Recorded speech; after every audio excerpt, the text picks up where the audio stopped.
Hello, Cindy Webb here, and it's time for glamping at CDI Central because camping is our thing. But here's the thing, I don't camp, and I don't even really like the idea of camping. It's all I could do to make a tent in my own home because I don't know how to make a tent. And so, like, I can't sleep in this. How do people make tents? I didn't Google it. I thought it would be so easy. You just put some chairs or whatever, drape some stuff around it. It's harder than that. So, but we'll pretend like this is a real tent. And I don't even really know what glamping is, except it sounds more fun than camping outside with the mosquitoes and the snakes and stuff. So, I am glamping. I know that's not exactly the theme of this week's class, but sorry, work with me. And those of y'all that got to know me this week, get it, okay? You either get it or you don't, but love all y'all. So, when we're glamping, I would think that we would want to drink champagne. Yeah, I think so. And it would be so nice. What would be so nice is if my husband brought in like a little tray of snacks or canapes or like patty fours or, something like that. But, I don't know, I just doubt he will. I'm pretty sure he's asleep. So just don't worry about that. But, hey, alcohol in a glass, and it's champagne. It's in a really expensive container that my friends bought me. But it's actually cooks inside. So it was like, what is that, like an $8 bottle. So, I drink way too much of this to spend $100 or $200 a bottle. So that's not what I'm drinking. False advertising, I guess. And I have marshmallows to roast over an open flame, or something that's about to be an open flame. So, I don't know. Let's take a drink of champagne. Okay.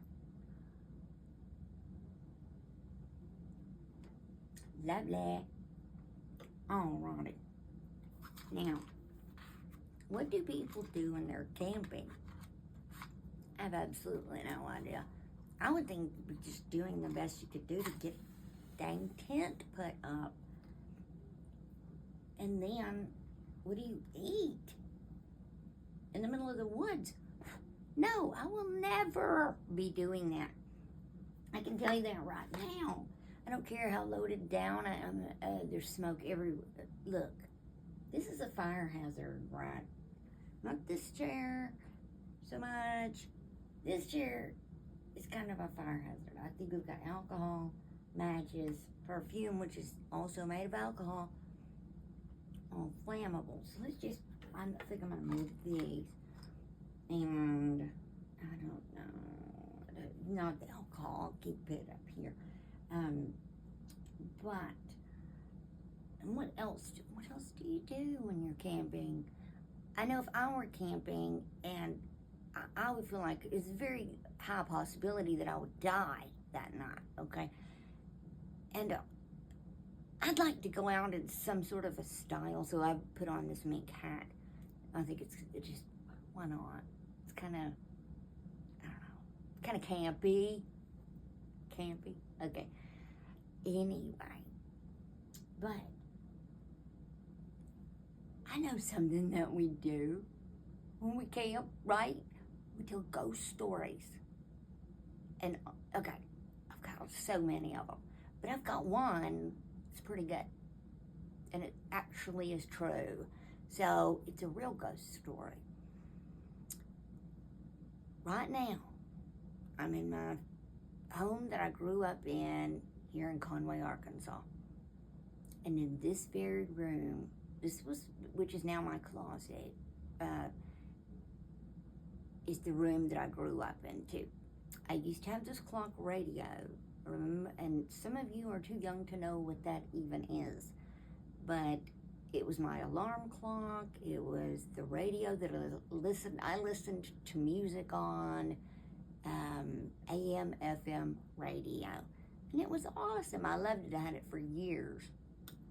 Well, one night, my best friend that I grew up with, one of two or three that I still keep in touch with. Well, I talk to her mother more than I talk to her, but Christy Bowles and she is spending the night at my house. My mother, I don't know if it was a weeknight or why we had to go to bed so early or what, but we're in bed, we're supposed to be going to sleep, something like that. And we had been fooling with that clock, with the radio earlier, of course, because that's all, I mean, I can't even go in. That's a different story of how much things have changed. However, the point is that I ended up unplugging the clock radio, just unplugging it. So it was not connected to electricity. It didn't have batteries in it, nothing. Just, it's not plugged into any energy source at all. So then we're both laying there in the bed, and I'm sure we're chit-chatting about something.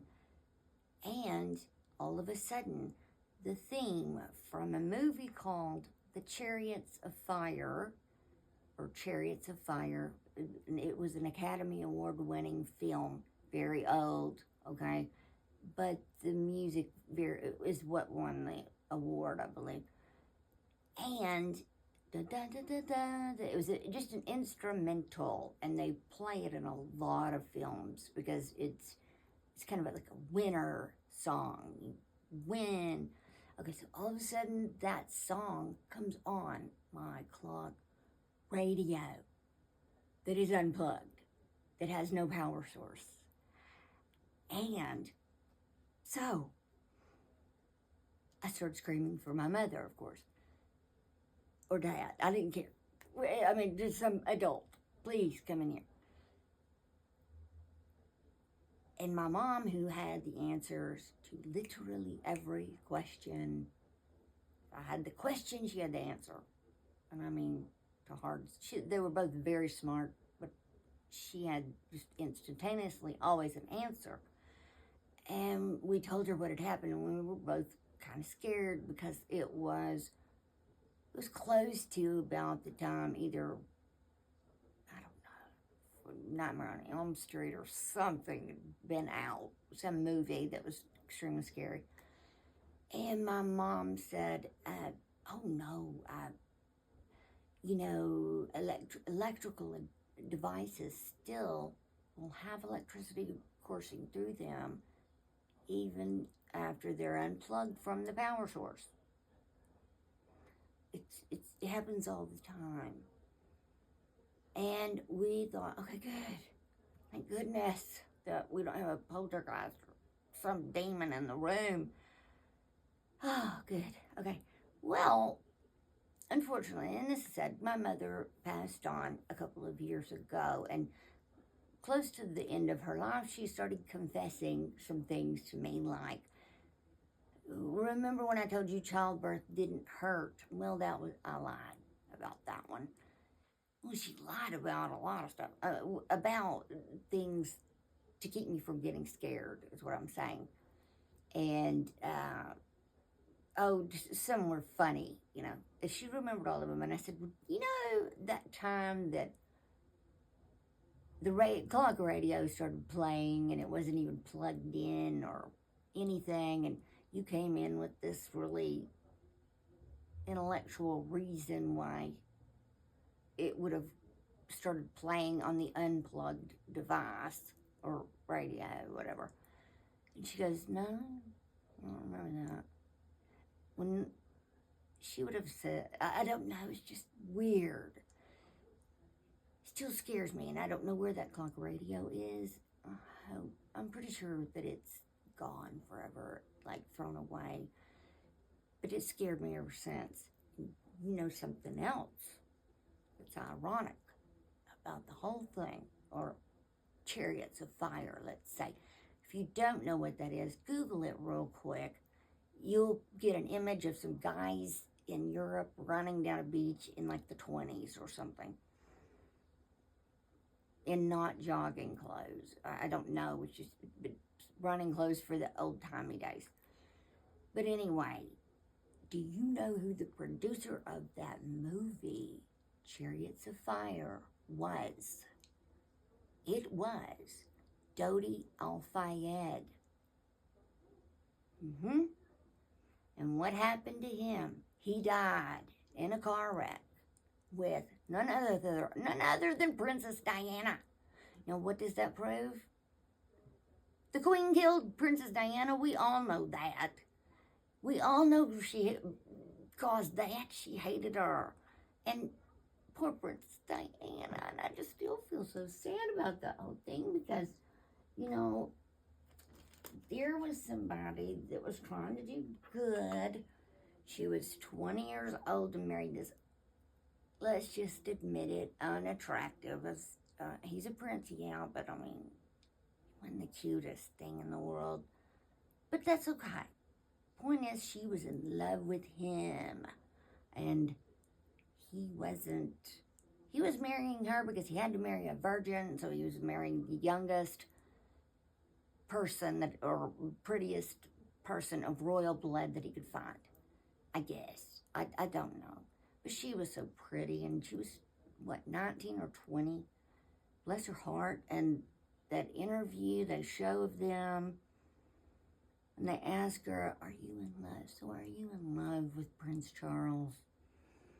And she said, well, yes, of course. And he says that smug, awful thing. They asked him the same question, and he said, well, whatever in love means. I just wanted to smack his face. And I mean, I was a kid when that was an interview. I don't know how to roast marshmallows either. Are they supposed to be on fire, or I don't know. My husband does it with a candle all the time. But, okay, so back to the story. I know everybody has to know who Princess Diana is, and I don't care if you're only 16 years old. If you don't know, you've got trouble, okay? Because she's a very, come on. I mean, we were watching Saturday Night Live when her car wreck occurred, and they cut that show right off. It was so sad. Anyway, she was dating, at that time, a Muslim. I think the monarchy had a real problem with that because they're Protestant, Christian, and they didn't want the mother of the future king, Prince William, to be dating a Muslim, possibly? I don't know. I can't imagine. What difference does it make? It's none of their business. The point is, how ironic that his song from his movie, which he didn't star in, but he produced, so he paid for it because they were really wealthy people, his daddy and all that, comes on, the Ghost put that song on. It's almost very telling, like foreshadowing of the future of one of the most famous women in the world, who I think would choose glamping over camping just because she was fun and very glamorous and liked to entertain, and I don't know, I just like to think that she would. That was a very long ghost story, and I don't think it was probably that scary, but facts, science, all of that mixed into one story. That's a lot, okay? Another thing. I don't know how to use the remote control on my video deal there on my phone. So, I'm going to get to show you a little lag as I turn this video off. So don't get scared. That might be the scariest part of the whole video. But I think that my legs are tan. I don't know. Don't worry about it. Just don't comment on it or something. But loved CDI this week. Wonderful. Everybody's fabulous. Learned a lot. Made so many great new friends. Fun, neat new friends that are so like-minded. And I think that is what we all enjoyed about each other the most. I mean, we were different, but at the same time, we are thinking along the same lines. So, love y'all and good night. Bye.